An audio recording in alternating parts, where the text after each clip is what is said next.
Hey everybody, this is Darkseid Elite here, and this is going to be a solo podcast. Hawk is at work right now. I didn't really want to bother him about doing a podcast. I want to focus on work, my hours here, and it's going to be a little bit conflicting, but you guys got me. You guys came to see what I thought, and also Hawk puts in his 2 cents. Now we are going to talk a little bit about a few things today. And this is going to be a complete rant because we all heard a lot of the stuff that's been going on Twitter, and I tell you guys all the time, Twitter is the worst type of social media out there today right now, because you get anybody that jumps on with a blue check mark and they try to destroy any type of positive talking that we're doing, especially about something that has nothing to do with anything political or anything that's going on with today's social climate. No, it's just about a movie that we all knew that's out there, and people were doing the corporate line, but now they're making speaks out, and now others are jumping on top of it, and instead of saying, hey, you know what, maybe this person is right, maybe they're just playing the corporate line. No, they want to jump in and turn on the heat and put it all on themselves. I'm going to name names because I personally don't care. This person shouldn't care either, because this individual's channel is bigger than mine, and I think that we all as individuals should make sure that we keep an eye out for stuff like that. All right, so like I said, Hawk is at work right now, and right now I'm gonna let him do his thing. We're hopefully by Saturday, if I don't decide to go out of town to go visit a buddy of mine, we're gonna try to do one on Saturday to get it out for Monday, for that upcoming Monday. But this one I want to do pretty quick. It's gonna be a rant. It's gonna be me, possible some language. I'm very sorry about that, but I really think that this needs to get out there, and I'm sick and tired of individuals coming in and trying to spoil something when it has nothing to do with the hell they're talking about. All right, now I got myself a bag of chips and some water. I might walk away to get some more water. I'm doing a water diet, drinking a lot of water right now, and I might be going away a couple of times, okay, a few times, but I'm putting on, so hopefully it's gonna be a little bit smooth. All right, so this one is not a rant. It's already been discussed. Me and Hawk talked about this, about the Batman Beyond, and they want to put that within the Flash universe. I don't want that. I think that they should use the Flash to introduce it and then build that universe. Let it be its own universe. Do not have it intermingle with the DCEU. Not in the way that we know of. We know it's part of the multiverse. CW did a great job about it, in my personal opinion. But I think that it should be its own solid universe and build from that, and build from the Tim Burton universe. So there's no way we should see the return of Joker. Joker died in the first Batman movie. There should be no way we should see Penguin. He died too. We might get Two-Face. We might get what Tim Burton thought of Two-Face. We might get other things with that version of Michael Keaton's Batman. Build that universe and then build it and put it in conjunction with Terry McGinnis, and we get a lot of great story. I hope they get a really good actor that looks almost like Michael Keaton. So if you guys don't understand the story, I don't want to spoil it. So I think you all should look up the whole situation with Terry McGinnis, and why they should get an actor that looks close to Michael Keaton. That's under debate. So we already talked about that. There's some more news, and a lot of stuff is coming out. The big thing, and hold on one second. All right. Sorry, you're going to be hearing some noises. That's me eating some food, okay? I just got off work. I just took a shower. I just put on my night clothes, and I'm jumping on. So I haven't had any time to really settle down, because I really want to do this today, because tomorrow I'm going to be so freaking tired, because it's going to be, it's the 4th, and happy 4th to everybody out there. Happy 4th. If you celebrate it, great. I hope you have a great time out there, and keep safe. Make sure that you're doing safe fireworks, and I hope that you're all having a great time with your family and friends. Okay, so one of the big things that just came out in the last week is that Ray Fisher, who played Cyborg in Josstice League, came out and made some comments about Joss Whedon, and saying that everything he said at that Comic-Con in 2017 was him toting the corporate line. This is what I say about that. Duh. It's a duh. No effing duh. We know that these guys were playing the corporate line because I said it before and I say it again. Look at the interviews when that movie came out. Look at Gal Gadot. She was ecstatic about playing Wonder Woman. Okay, Hawk said his personal piece about her. I think that she has the visual look as Wonder Woman. She needs more of the physique. That's me. Okay, I think she needs a little more of the physique. But you look at her demeanor. She was very upset when they brought up the whole thing with Zack. Ben Affleck was he has a poker face. You can't tell if he was there, if he wasn't there, if he cared or not cared, and also the fact is that he was hiding his alcoholism. So that man had a poker face. He was playing the corporate line, and he's been doing it for over about 20 years now. So I think that we could honestly say that Ben Affleck was playing the corporate line. You could tell. In certain ones, you could tell that Ezra Miller and Jason Momoa were happy about doing this movie, but in certain things, you could tell that they were. That Jason Momoa was not very happy. Henry Cavill is just doing his thing. Sorry about that. All right. So Ray Fisher was personally picked by Zack Snyder himself. He wanted the right guy to play as Cyborg. I have little to no problem with Cyborg. I just wanted to play right. The guy that plays him on Doom Patrol, he said that's the best interpretation of Cyborg. I go, compared to who? Stop trying to say that he's the best interpretation. Just go, okay, that's a good interpretation of Cyborg, but that's not going to be the best because we don't know what Ray Fisher was going to bring to the table. Everything that we got from Ray Fisher's version was all done by Joss Whedon. He rewrote almost the whole freaking movie and piecemealed the movie with what he did versus what Zack did, and that's why we didn't get very much with Cyborg. Even though Zack, Ray, almost everybody said that Cyborg's supposed to be the heart and the soul of the whole movie because the movie is supposed to be his origin movie and his introduction to the DCEU, and he's a pivotal piece to the whole story, but he really wasn't in Josstice League. And you could tell he was they barely had anything to do with him. And it's a complete mess how this movie is, and now people are starting to talk about it. Good. I want people to come out and talk about this. They need to put Joss Whedon and Jeff Johns on a freaking on a chopping block and tell them like, hey man, you messed this whole movie up. Why did you do that? Why did they do that? Why did they take Zack Snyder's movie and completely Play-Doh it with Legos and Ninjagos and all this other stuff to try to make a movie when you already had a perfectly good movie there, and all you could do is just finish what he did? You guys had no right to do that and then slap his name on it. He could have sued them. Like, hey, wait a minute. I walked away from this movie. I didn't get fired, quote unquote fired. He walked away from the movie and they still slapped his name on it. That can destroy his credibility as a director. Because they can say, oh, he did all that. No, he didn't. Not if you look at his previous works. It doesn't make any sense. So, sorry about that. My cat is meowing and I wanted to go lay down somewhere. No. Sorry about that. Alright, sorry about that. My cat.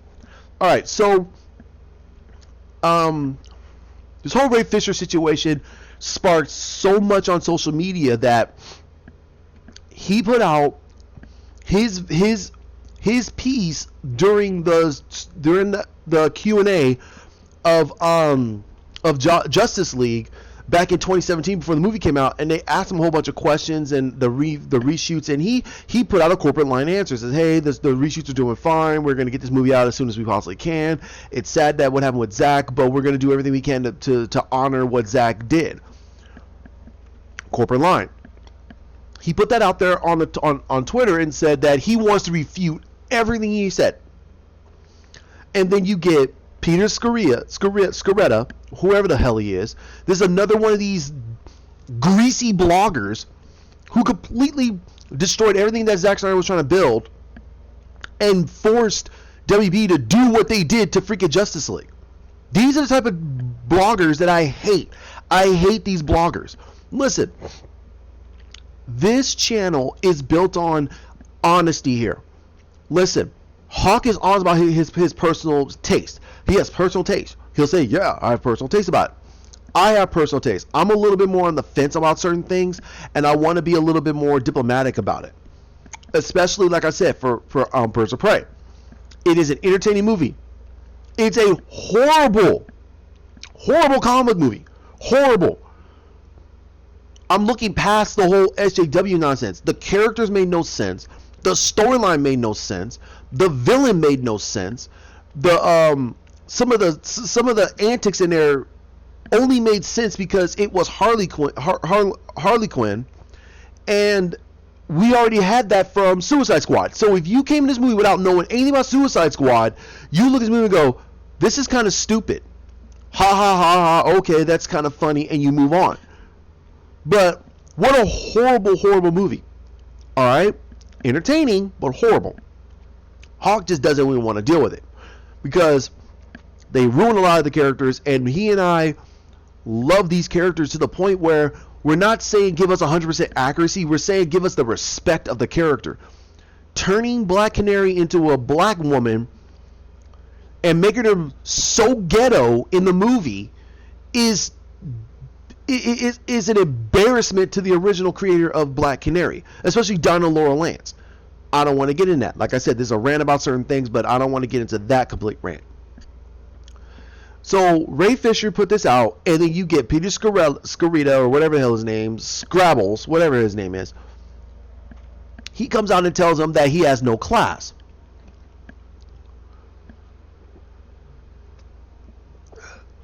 Sorry, like I said, I'm drinking and eating stuff. I'm like, what the heck are you talking about? He's being completely honest. He played the corporate line. These are the type of guys who basically went to the set. This is the one of the three. Of course, you had Frosty Wintrop, idiot from freaking from Collider, who went to the set with Zach and everybody else, and they saw the scene where we all saw the trailer where the Flash was like, hey, wait, and he looked and he saw everybody gone, including Cyborg, and he's like, huh, wow, and then he ran off. That was funny because that was situational comedy. They loved that, and Zack did it. Zack did that scene. That was not a Joss Whedon scene. That is a Zack Snyder scene. And these are the guys who watched that whole movie and said, what the heck? It's a fun roller coaster ride of a movie, which is the most typical line you say about, this is a simple popcorn film. It is not, there's nothing more to it. Okay, they said that about a lot of Marvel movies. It is a roller coaster ride. No, it is crap. I'm going to lay it out for you people. For a lot of you. If you watch my videos, you know when I say things like that, that means I'm going to give you an analogy. Zack Snyder movies comparable to what we have from BVS, I'm sorry, from Man of Steel, BVS, and then we get Justice League. Man of Steel, simple line. Jack and Jill go up the hill to get a bucket of water. BVS. Jack fell down and broke his crown. Okay, so he hit his head. Alright, that's BVS. But we get in Justice League, we're supposed to get, basically, Jill's supposed to help him and go down the hill. But we get, a monster comes down from the ceiling, from the skies, smashes freaking Jill, and basically pees all over freaking Jack. What the heck? That's a different tone. Completely different tone. That makes absolutely no sense. It's laughable. You guys could be probably laughing. But that's exactly what we got in Justice League. Something that made absolute sense. Jack and Jill go up the hill to get a bucket of water. Jack fell down and broke his head and basically messed up his head. But then out of nowhere, you're wondering, where did this monster come from? Why is he beating the crap out of Jill? Why is he peeing all over Jack? And he's laughing about it. That's exactly what we got in Josstice League. It was a completely different tone of a movie because he changed the whole scope, the whole character design, the whole the soul of the movie to fit a narrative that made absolutely no sense. That's what he did. That is what Joss Whedon did. That's what Jeff Johns did. That's what Peter Berg did. I'm sorry, not Peter Berg. That's what John Berg did. He's trying to get his name out of everyone's mouth. No, he's the producer. He told them what to do. So was Jeff Johns, and everybody fell in line because they were WB. They were DC and WB. And I still hold it to this day. I blame everybody. Why didn't someone put their foot down on this? The movie was done. In a way, I blame Deborah. Deborah just said, "No, we're not doing this. This is my husband's work. Why are you screwing this all up?" But again, they just lost a daughter. She knows her husband is very painful over it. She's extremely painful over it. She's playing the corporate line. And she just wants to move on. Because this happened actually 3 times in their whole time with WB. Watchmen got completely butchered. BVS got completely butchered. And basically, they played tic-tac-toe 3 in a row with freaking Josstice League. When it was simple, done, in the can. All you gotta do is just do the reshoots, put in the ADR, bring in Danny Elfman. And I'm also gonna link Comic Movie Marx's video to this. You guys watch that. They made so many great comments about what the heck is going on. Why did they do all of this? And on top of that, they talked about the whole Ray Fisher situation a little bit more clear than I'm going to do. Now, this was extraordinarily stupid. This was stupid. Ray Fisher went out and said, "Hey, I'm going to refute all this because this was not how I truly felt about it." You get Dipstick Peter Scrabbles, screw his name, I don't care, F him. And then you get this one guy who, I'm going to tell you guys right here and now, this guy is not a Flash fan. He does a lot of Flash videos, and he is a complete tool. A tool. He's an a-hole. He lies to you, and the only reason why he does this is because he can't get a real job. Simple as that. And he lies to his audience. He was so behind Ray Fisher as Cyborg because, well, Cyborg is a person of color. That's the reason why he likes Cyborg? Not because of the story behind how he became Cyborg, not the trials and tribulations of the character. No, you just like him because he's a freaking black guy. That's exactly how I feel about how he feels about this character. He just likes Cyborg because he's cool and he deserves to be part of Josstice League. Huh? No one associates Cyborg with Josstice League. You associate Cyborg with Teen Titans. It's simple as that. He only got upgraded to Josstice League level because Jeff Johns, when he redid the whole New 52 and did New 52, he said, "Hey, why not?"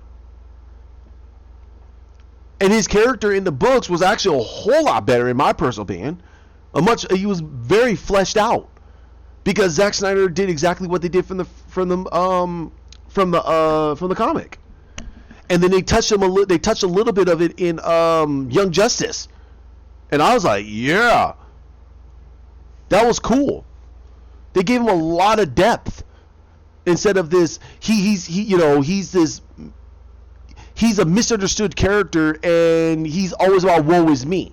That's pretty much what his character was. Woe is me. And it's terrible. It's terrible. And then this individual comes out and says that Ray Fisher is wrong for saying this and trying to defend Joss Whedon for what he did to this movie. So again, why are people listening to this dude? And here is his name. I don't care. You guys can plaster it all over the place. Darkseid Elite called him out.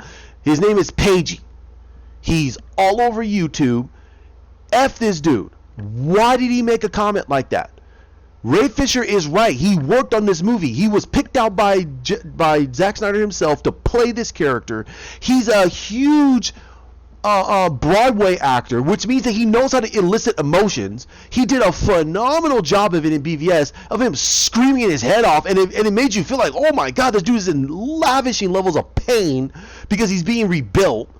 And then in Justice League, we can feel the emotion of his character, but his character had no weight behind it because they basically took away almost all levels of weight of of how dangerous Steppenwolf was to the whole scope of the whole movie. They took it all away because his character intertwined with Cyborg a lot, and there's a lot of other things. So Ray Fisher knew what the heck Zack was doing for the whole movie. So why in the hell is this dude Pagey making these freaking comments? That's my that's my headache on this. That is my BS headache. Why are people listening to this dude? They should tell him off the bat, hey dude, you know that this dude worked on that movie, right? He's one of the big attractors of this movie. The whole movie is supposed to be about him. That never happened in this movie. And you call yourself a DC fan? No, because he was the one that said we should just, no, the Snyder doesn't exist. We should just give up and just move on to these other movies. Really? So that's how you feel. All the hard work that Henry Cavill did, Gal Gadot did, that Jason Momoa, Ray Fisher, Ezra Miller, J.K. Simmons, all these actors, the actors that didn't get any level of recall. The woman that played as Silas and Victor's mother. The woman that played as the mother to Victor Stone, she got completely cut out of the whole movie, even though her whole story, her whole arc is the reasoning why Victor holds on to his humanity. Because she was there on the night before the accident that cheered him on when he won his game. His dad wasn't even there. We know that in the story. That's exactly what was in the story. He was livid at his father for not showing up. He hated his dad. And then this whole situation with his dad, and you start to see that that Morton's character was told by WB that, hey, we're gonna do a Cyborg movie. That's when we cut these pieces out, and we're gonna put those into the Cyborg movie. That's what he stated. It was a statement in one of his statements to the world. That's out there. Common Remarks made a comment of it. So he was told that they were going to do a Cyborg movie, but it fell through because they did not want to go forward with any version of Zack Snyder's stuff. They wanted to move forward with a brand new everything. They wanted to toss all of it out. That's why we were so late on wondering what's going on with Henry Cavill, because they don't know if they want to go forward with his version of Superman. They moved forward with Gal Gadot because, and I hate to say it, but she got shielded because she's a woman. Everyone loves her version of Wonder Woman, which is great. She does a good job as Wonder Woman, but they made her into a complete badass when she should be a little out of date on certain things. And she's an Amazonian warrior. They messed up on Jason Momoa's Aquaman.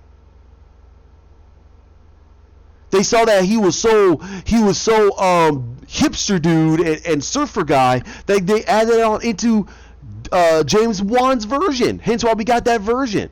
James Wan wanted to make it a little bit more of a darker story too. That's a statement. But he decided, hey, you know what? Let's have a little bit of fun, and he coincided with the corporate line to make his movie.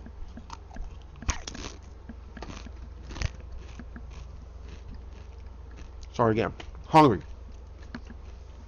So I want people to realize that there are a lot of things that happen on this set, a lot of things that happen in this movie, and if Ray Fisher wants to come out and refute it, that's his right, because he worked on the damn movie.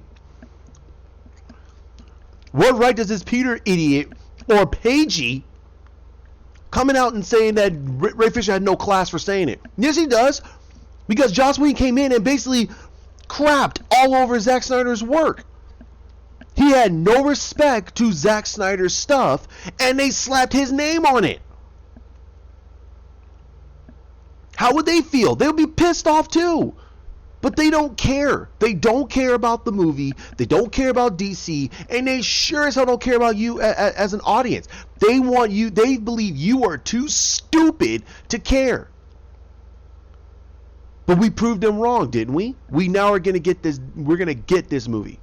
Because a lot of people worked a lot harder than I did. I just made the videos and gave you guys clarifications and made a complete timeline to follow the timeline of how and of it makes absolutely no sense that Zack filmed for almost a whole year and you're telling me he had no movie?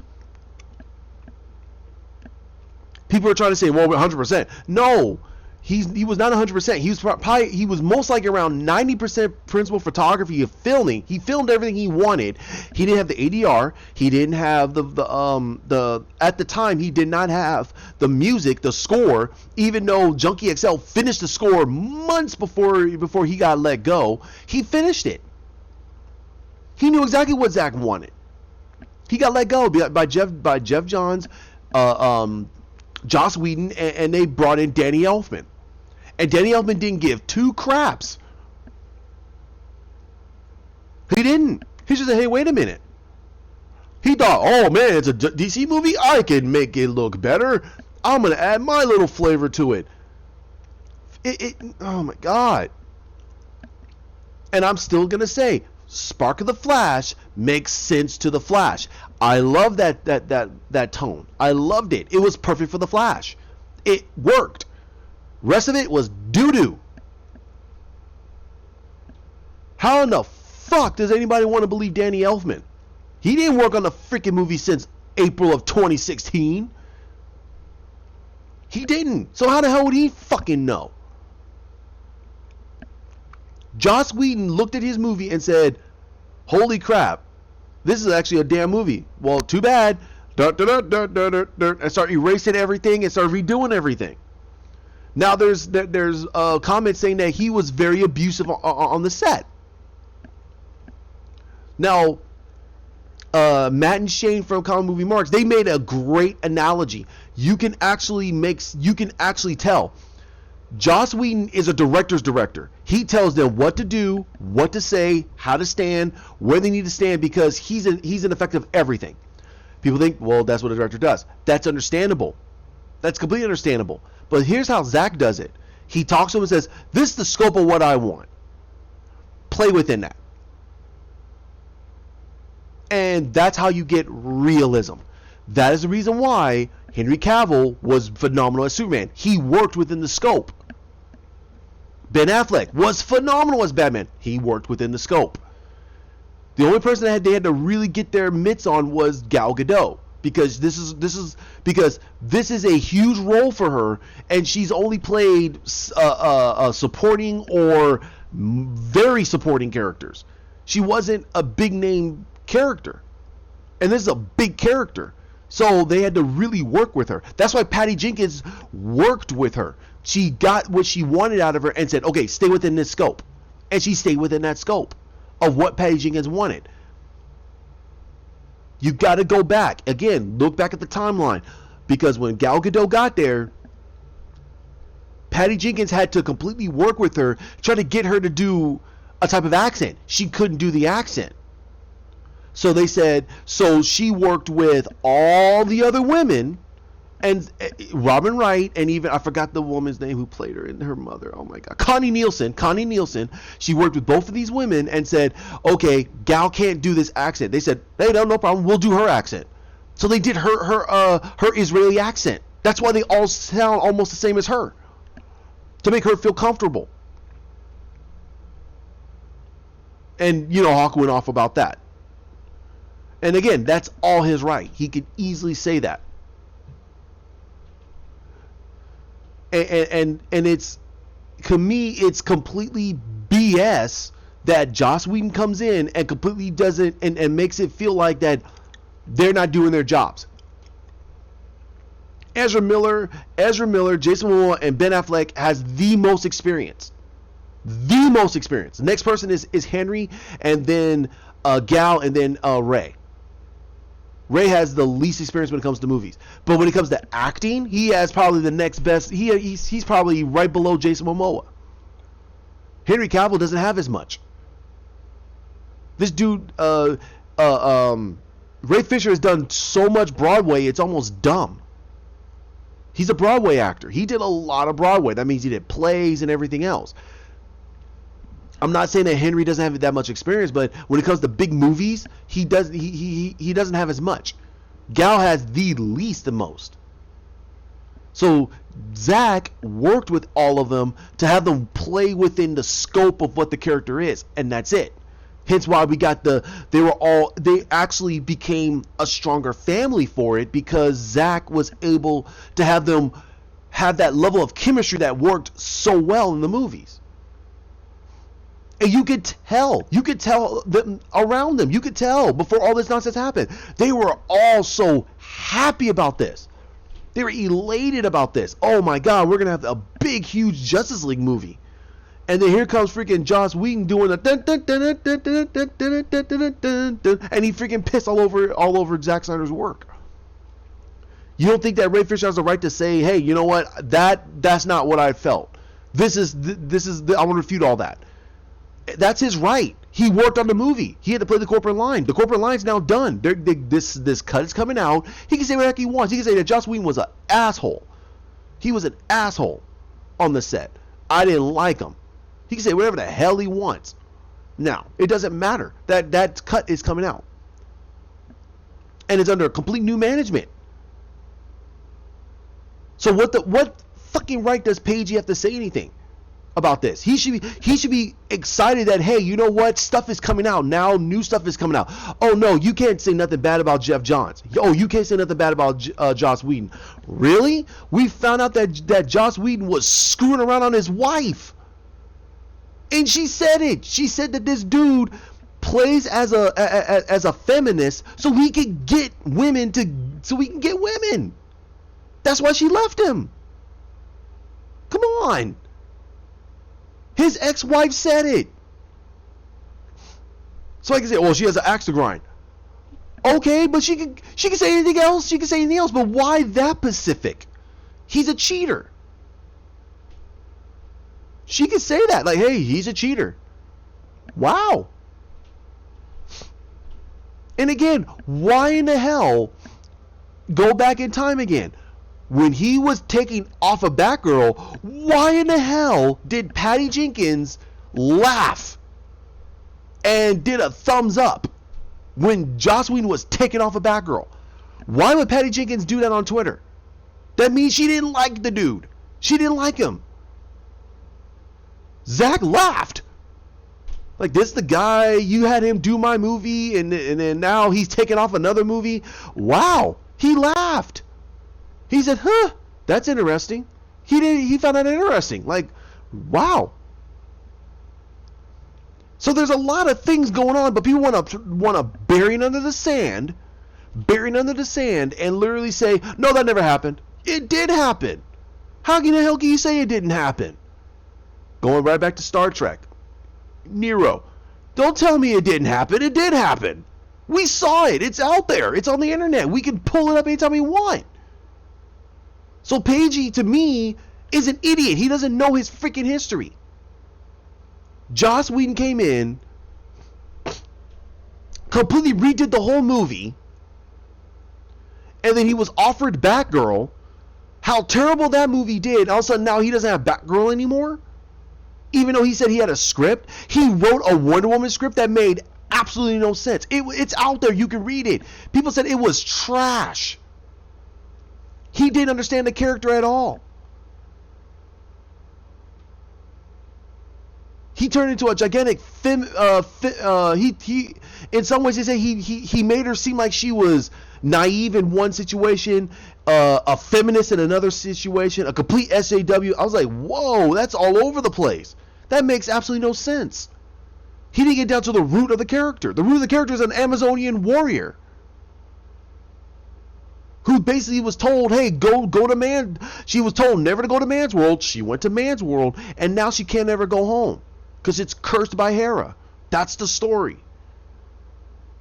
She can never return home because it was a curse by Hera for betraying what she said. That was a Hera thing, not a Zeus. They changed it to Zeus. No, it was Hera. Hera told all the Amazonians, you got to stay on that island. You work for me. They said, okay. But when all this stuff happened and Sea Trevor came there, they were going to kill him. She said, send him away. They were going to give him a boat, erase his memory, and send him away. Wonder Woman took him in and took him back to man's world and fought the war there. Even though it was all everything from, it was true from the movie, except Ares had almost nothing to do with it. And it was World War II, not World War One. So again, why are people defending this guy? Yes, he did Buffy. Yes, he did Angel. Yes, he did the first Avengers movie. Great movie. Me and Hawk talked about it. But that doesn't excuse the bad behavior of what he did on Justice League. And on top of that, you're getting actors who are, one actor who's speaking out about it. The others are just going, whatever, it doesn't matter. We got the cut coming out. Now, if they start speaking out, that's their right too. And I'm going to say it, and this is the thing I'm going to say right here and now. I do not condone what James Gunn said, but I am going to give him an opportunity to blow my mind with the Suicide Squad. I like the first Guardians of the Galaxy. I hated the rest. And the first Guardians of the Galaxy was written by a woman. He did story treatments. He did a little bit of a treatment on the story. But she wrote most of everything on Guardians of the first Guardians of the Galaxy. She gets no freaking love. This woman gets no love. Because, James Gunn James Gunn doesn't do yuck comedy. He does dark comedy. If you get his tweets. He does dark comedies. He did Slither. He helped on Dawn of the Dead. He did all these other movies. Look at his filmography other than Guardians of the Galaxy. He did a lot of horror and dark comedies. So this is not a guy that does yuck comedy. There's a lot of morbid stuff going on in his movies when it comes to comedy. He's a weirdo. And should he be on a DC movie? That's not my call. If it was my call, I said, hell no, get this guy away from a movie. But he's behaving. He's keeping himself off of Twitter. He's just doing his movies. He's doing this. Great. Stay the hell off of Twitter. Stay the hell off of social media. It got you in trouble. But people can't help themselves. They think that they're trying to be like a regular common person. No, you're a movie star. Stay the hell off of social media. That's not your job. Your job is to entertain and be somebody else. Your real self is not going to be very entertaining for a lot of people. And it's disingenuous. So, this is about 37 minutes. I'm almost out of ranting. I'm still very pissed off. This whole situation with Ray Fisher, I love the guy. I think he did a really great job with Cyborg with what was given to him. I want to see what Zack did with him. I think there's so much there, and I think Hawk would actually enjoy that character. Hawk doesn't really like Cyborg, and I don't really like Cyborg. I think Cyborg's a really boring character. But they did a good job of him in the Justice League. I was seeing something there. But I want to see what Zack was going to do. It probably would have blew our minds. Like, wow. We could semi-relate to this. A complete outsider. He doesn't know if he's a man or a machine. He could see all these things and all this and that. You're almost getting a Superman story right there. He doesn't know if he's truly a man or a machine. All this other stuff. And like we were talking about, you could do a lot with that. You could do the whole Grid storyline. That would be awesome. You could say that Darkseid's been controlling him this whole freaking time. He's playing with him, trying to see if he could break the mind. Because again, we don't know this version of Darkseid. We don't know what Zack was building for this version of Darkseid. He could be like Thanos for all we know. I hope not, but we don't know. He could be so omnipotently, stupidly powerful. It's like, wow, I want to see more of this dude. But we don't know. So my whole thing for Pagey And for anybody else who wants to speak negatively about Ray, is what the fuck do you know? You're talking about a person who worked on the damn movie, and you know the cut's coming out. We're gonna get the cut next year, so that means he can say what the hell he wants to say. He has the freedom to do that. He was playing the corporate line, but they don't remember about the freaking timeline. They don't. They expect all of the regular casual audience, the people that listen to them, that you're too stupid to understand. You're too stupid. Me, I'm telling you, you're not dumb. We all have a lot of things going on in our lives. Same goes with me. We have the whole stupid sniffle virus, the whole COVID. Everyone wants to be safe. That's fine. That is your prerogative to want to be safe. But, you know, people got work. Some people don't have work. Some people are trying to figure out work. Some people are doing other things. You got longer hours. There's a lot of things, or no hours. But there's a lot of things going on. But I do not believe you're stupid. You just don't have all the information. And that's what myself, that's what Common Movie Marks does, that's what even Dave Pena, that's the Film Junkie, that's what Chris Wong does. They're just trying to get the information out there with their opinions so you can make an informed opinion yourself. Pagey thinks you're an idiot. Because why the hell is Ray talking bad about Joss Whedon? Joss Whedon was just doing his job. No, he wasn't. His job was never to redo the whole damn film. He should have said, no, I am not screwing up somebody else's work. But he said, nah, I'm going to do that. I'm going to do.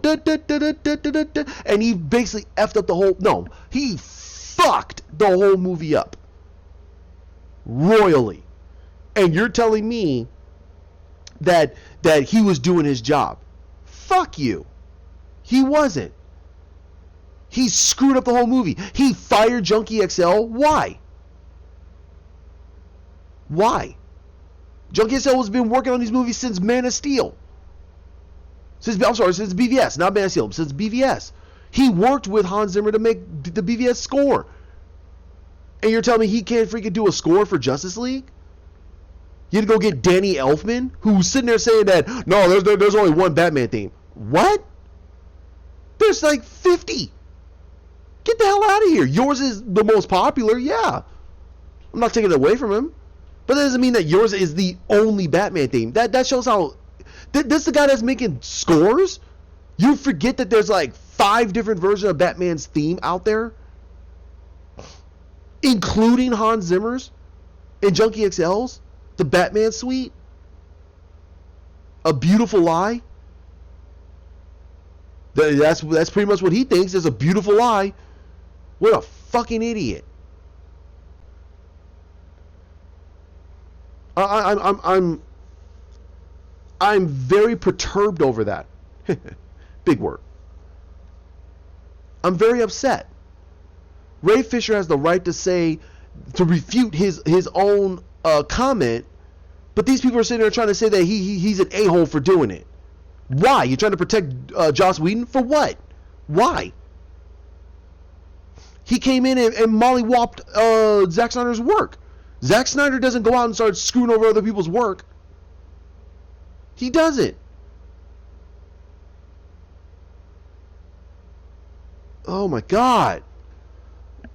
All right, I'm gonna cut it here. I'm gonna try to get together with Hawk, and we're gonna do a podcast about the possibilities of some of the Batman Beyond stuff. What do we think of it? And if there's any other new information, I will keep that under wraps. Anything he wants to talk about. So thank you for sticking around. I'm very sorry for the language. I'm very, very heated about this. Pagey's an asshole. I don't like the guy. I barely even watch his channel anymore. I think I'm unsubscribed from him. He's an a-hole. He is, for saying this. And this guy says he's a Flash fan. No, he's not. He doesn't know jack squat about the Flash. The TV show is good, but its fundamentals are completely all over the place. And 2, it's the core of the story is there's no true core of the story. They're just suiting for a season. They're just doing pseudo seasons. Like Okay, well, we're going to put a villain here. Okay, we're going to completely erase everything that happened in the previous seasons just to satisfy this season. They did that twice. They did it on Arrow many times. I'm hoping that Black Lightning doesn't go down this route. Black Lightning is the only best show they're out there. This guy likes freaking Legends of Tomorrow. That's fine. I think the show is trash. The show went from a serious take on these guys going around trying to stop bad guys from screwing up time to yuck storylines. Really? Really? Hence why we lost Rip Hunter. He's gone. He dead. We losing all these other characters because they're just like, that can only go so far. You can't keep doing the same yuck storylines and not taking anything seriously if you're going to leave. And the show quality is going to go down. When that happens, you know it's screwed up. The only reason why Arrow went around for almost 7 years is because, guess what? It took itself a little bit seriously. But the storylines were terrible. The storylines were terrible. I'm sorry, it was terrible. The last episode I saw it, the series finale was what? There was no Oliver in all of it because he died. So they had to do all this flippity-doo stuff, and then they basically sent the kids back to the future. Oh my God, it's just all over the place. I don't care. So thank you for. Sorry again, I went on another rant. Sorry again, but thank you for listening to me. You guys have a great one. Again, happy 4th. Be safe out there. I'm already hearing fireworks. People are blowing out fireworks. I'm gonna sit back here. I'm gonna play some video games and relax until basically I gotta work tomorrow. So like, comment, share, subscribe down below. Hit the bell. Leave me some comments. Tell me what you guys think. Also, let me know on any other information you guys want out there, and let me know on any news that I have not picked up. I will write it down and I will talk about it. Okay, in the next podcast with Hawk, so we can get that out there, and I'll do a little bit more research and I'll see what's going on out there. All right, like I said, hit the bell and we'll try to do as many videos. Again, I want to stick to basically doing Monday podcasts up until we get ourselves a little bit more flexibility, because again, Hawk is only off on weekends and I'm pretty much stuck on weekends working. If everything closes back down, which I kind of don't want, I do want to work. It's just I'm in a lazy brain mode, and I'm just taking everything by stride. So if everything does shut down, we're gonna try to do a little bit more videos and work, and I'll try to work with Hawk and see what we can do. I didn't do a lot of videos when everything was closed, because I really wanted to do videos when I felt like it, and I just kind of just let it all go. That's my apologies. That's why I'm setting hard on doing Monday podcasts. So this one will be out on Monday. Today on Monday, but today right now is Saturday, and I'll try to get out as many as I can on Monday if it's not with Hawk, but I will do a podcast video. Thank you for joining me. You guys have a great one. Bye bye. And again, happy 4th.